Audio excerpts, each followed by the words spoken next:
बिटिया, कुछ है क्या खाने को?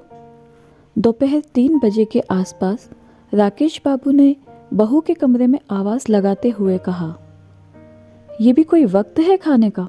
और अभी 11 बजे दिया था ना दूध वाला दलिया, फिर अब 3 बजे हैं। जो रोटी सब्जी बनाई थी खत्म हो गई है। आपको तो और कोई काम है नहीं सिवाय खाना खाने के। रसोई है या कोई फैक्ट्री जो आपके लिए 24 घंटे चलती रहेगी? जाइए, शाम को देखेंगे, अभी मेरा फेवरेट सीरियल आ रहा है। कहते हुए बहू ने नज़रें फिर से टीवी पर टिका दी। राकेश बाबू चुपचाप वहाँ से अपने कमरे की ओर बढ़ गए। ये सब कुछ वहाँ झाड़ू पोछा बर्तन का काम करने वाली रेनू देख रही थी।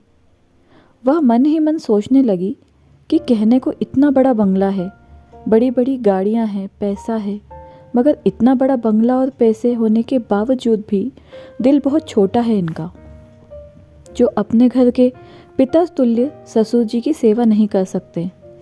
कम से कम उन्हें भूखे पेट तो मत रखो। काश अगर मेरे ससुर जी होते तो मैं पिता की भांति उनकी सेवा करती। काम करते करते अचानक उसे स्मरण हुआ, न जाने कितने फल और बादाम काजू डाइनिंग टेबल पर पड़े पड़े सड़ते रहते हैं और अधिकतर बासी होने पर फेंक दिए जाते हैं।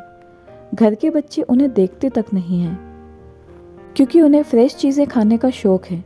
उस पर आजकल वो क्या कहते हैं, हाँ, जंक फूड, वो तो उन चीज़ों के शौकीन हैं।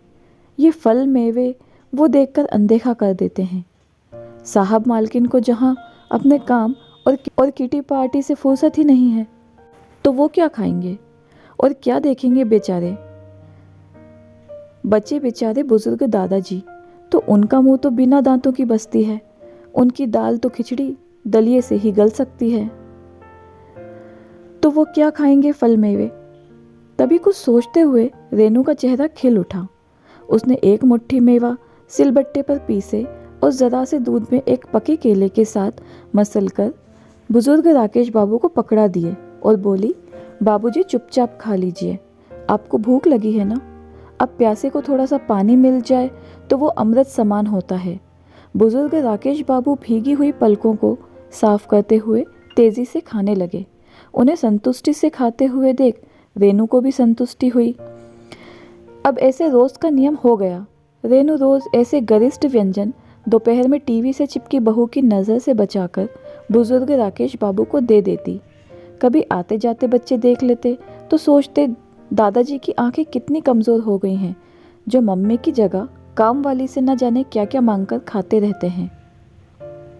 वहीं दूसरी ओर घर की बहू ये सोचकर खुश होती कि मेरी डांट दपट से बूढ़े पिताजी काबू में रहते हैं, तो वहीं घर का बेटा पिताजी की सुधरती सेहत देखकर सोचता कि उसकी पत्नी अपने ससुर जी का भरपूर ख्याल रखती है।